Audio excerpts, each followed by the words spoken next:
Hi guys, and welcome back to my channel. For those of you who are new around here, my name is Nikki and I upload videos every Tuesday at 6 p.m. Today's video is going to be about something that's very close to my heart. Today's video is about asthma. I have a 4-year-old daughter called Skylar Grace. She was born prematurely, as was her brother. Her brother had no health implications at all and still doesn't to this date. Touch wood. Skylar was a normal, healthy baby. At around 2 months old, she was having problems with her breathing. I was just playing with her and then I could notice a tightening of her chest, so I panicked as any mother would, and thankfully we lived very close to our local GP surgery. I rushed her straight over to the doctors and demanded that somebody see her. I was terrified, I just didn't know what was going on. At the doctor's surgery, the doctor put an oxygen mask over her face and she was screaming. He held her down and kept the oxygen mask over her face. Once she'd calmed down and the wheezing had stopped and she was breathing much better, which probably lasted around 10 to 15 minutes but felt like a lifetime. The doctor said to me, "Oh, she just had an asthma attack. He didn't tell me he needed to see Skylar again. He told me nothing." I didn't know that I'd need to go back. I did just think I was very ignorant and just thought asthma wasn't very serious.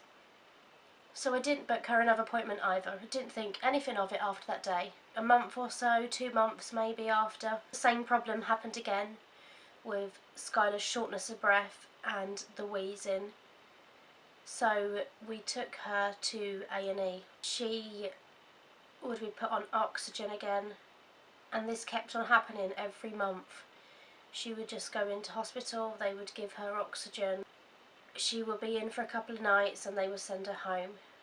So much of it is such a blur for me, so I am going to go back to some of our family books. Skylar continued to struggle with wheezing and being very tight-chested every month until she was 1 year old, and on the 11th of November, so 10 days after her first birthday, she was with her childminder and I got a call saying that I needed to collect Skylar as soon as possible. Skylar had really taken a bad turn and this was the worst that we'd seen her. She was having the usual problem with wheezing, but her breath was so short and she was really struggling for breath that she turned blue and she went lifeless. She was very limp, so we took her straight to A&E.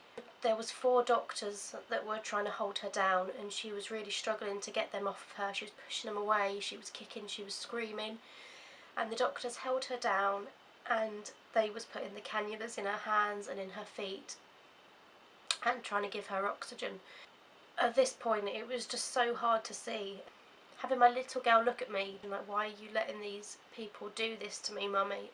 I just couldn't help it, and I told the doctors that I needed them to just leave her just for a second, just so I can try and explain to her and console her and try and make her feel a little bit better. Well, the doctor then turned around and told me I had to leave the room because if they didn't get her to take the oxygen then she might not have made it.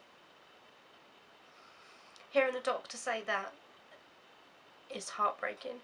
So with Skylar trying to scream and cry but not even a sound coming out her mouth because she could barely get the breath, I let them get on with what they needed to do. She was put in intensive care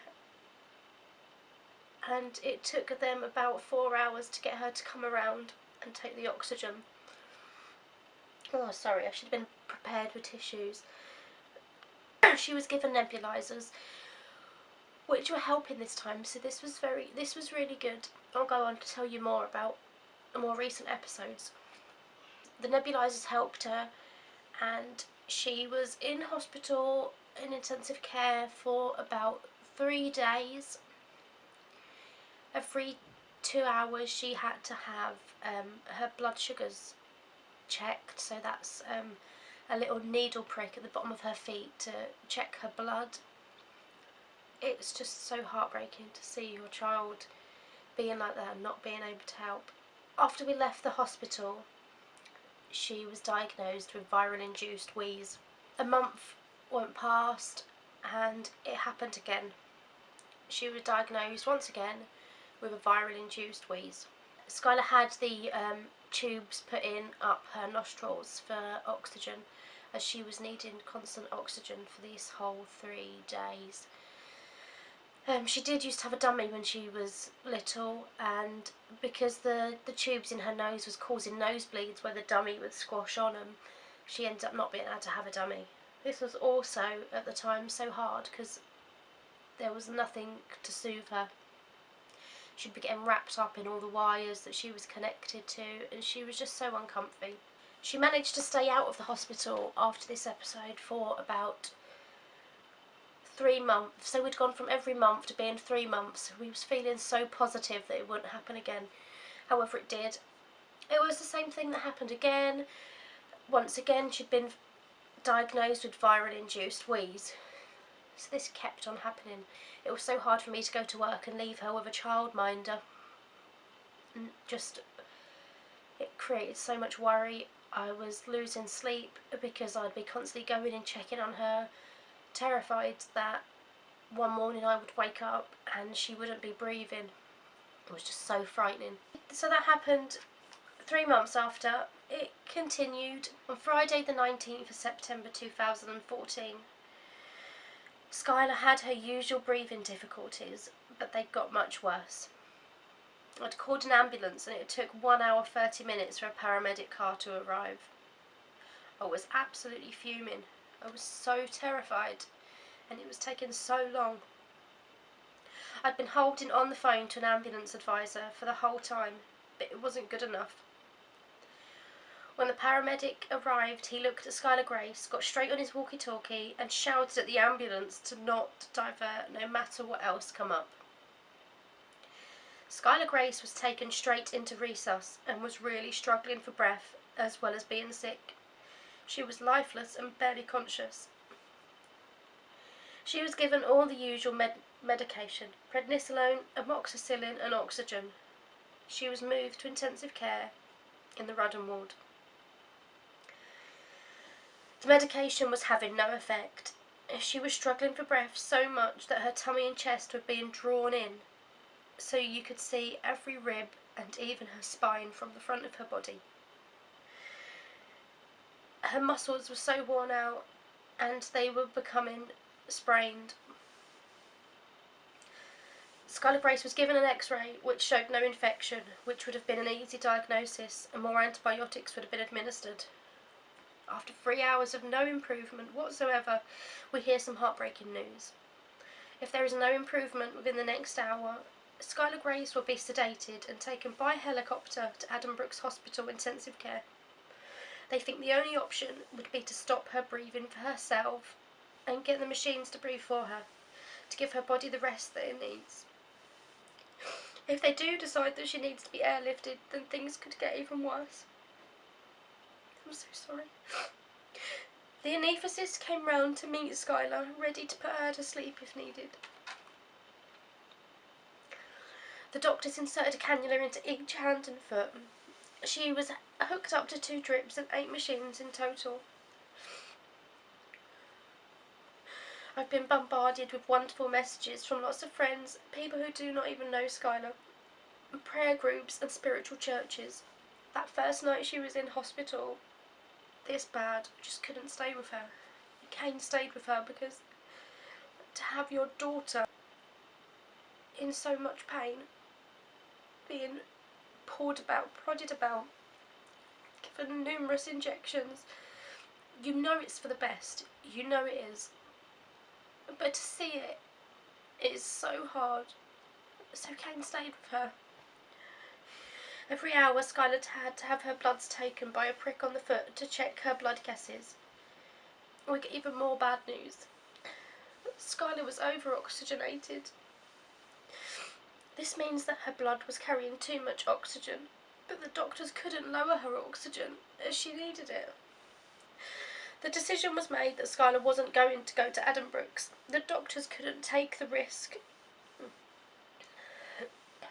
So Adam Brooks were very good, and they stayed on the phone the whole time, and everything the doctors did had to go through Adam Brooks.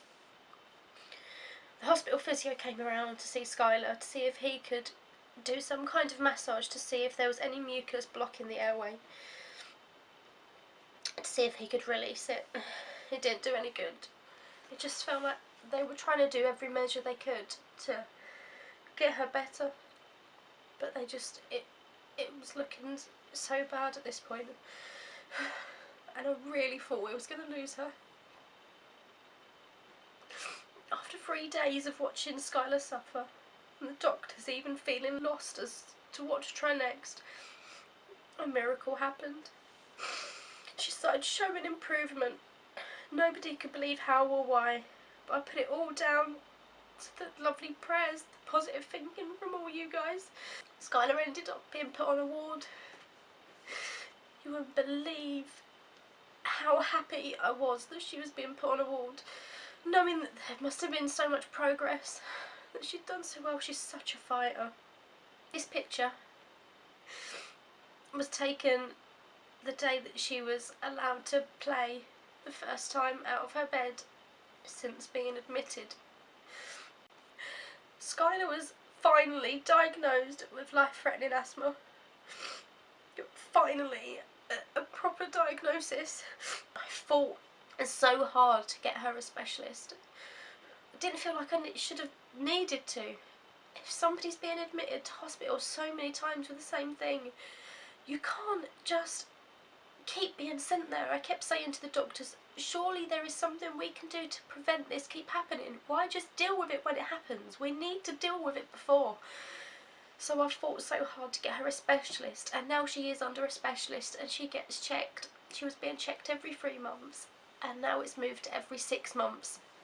When Skylar first started going into hospital and she was being diagnosed with a viral wheeze, I hoped that she would be diagnosed with asthma.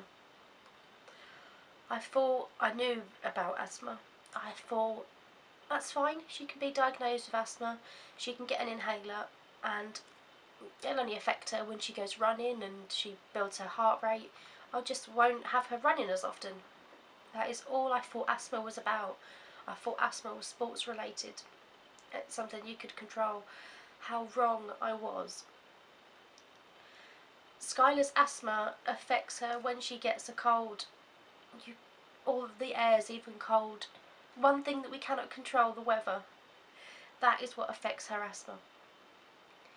Every time Skylar has a cold and a cough, she will have the same problems. Her airways will be irritated, they will inflame, and she will have asthma attack.